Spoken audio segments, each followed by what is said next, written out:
In this segment, I want to talk about lists because I want to explain what we've been proving when we've been writing the proofs about properties of list functions and what we haven't been proving.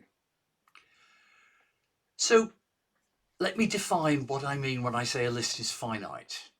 What I mean is that it's formed from the empty list by repeatedly adding elements using the list constructor. So the empty list, the list with 2 and 2 in it, or the list from 1 to up to 10,000. There are lots and lots of lists like that. And in a traditional programming language, which had strict evaluation, those would be the only lists that there were. But because this is Haskell, because the construction of lists is lazy, there are other lists in Haskell. So there are lists like ones, which is defined by ones equals the number 1, cons ones. So that's an infinite list of ones. You may remember as well, we talked about the sieve of Eratosthenes to define the infinite list of all the prime numbers. That's we got the definition of that earlier in the course.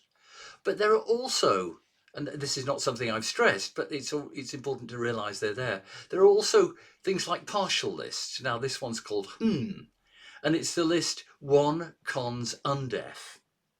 So it's got a perfectly well defined head, 1, but the tail of the list is just a function. It's a black hole function, undef equals, etc. It isn't a properly defined list. But this is partial in that it's not the completely undefined list. There is some information there, and we can indeed get information from it. If you define it in GHCI and you ask for the head of it, you get the answer 1. So in the list type in Haskell, there are these properly built finite lists, but there are also these infinite ones and partial ones. And so if we want to say, for which lists do these proofs that we've written hold, we need to be careful to make sure that we make claims that are true.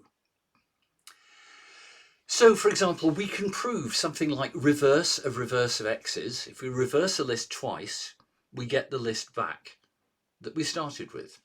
And we can prove that by induction, and that means that it holds for all finite lists.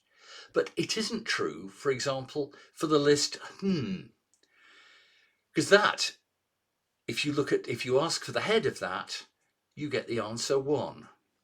If you ask for the head of reverse of you won't get any answer at all. It won't be defined.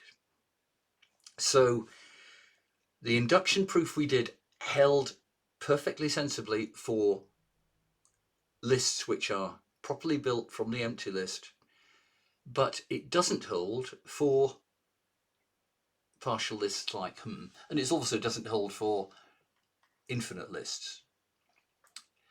But some properties do hold for infinite and partial lists too, and there's a way of checking whether a property does work or not, and that if you look at approximations of infinite lists, then that these properties will still hold for those approximations. But there's a bit more detail of that in the PDF of the book in section 17.9. I don't want to say anything more, but I'd refer you to there, and there is some more detail, and there are also some more references there. So that gives you a clear picture about the scope of the results we've proved, and it also illuminates a bit more how lazy evaluation changes the way that a language works.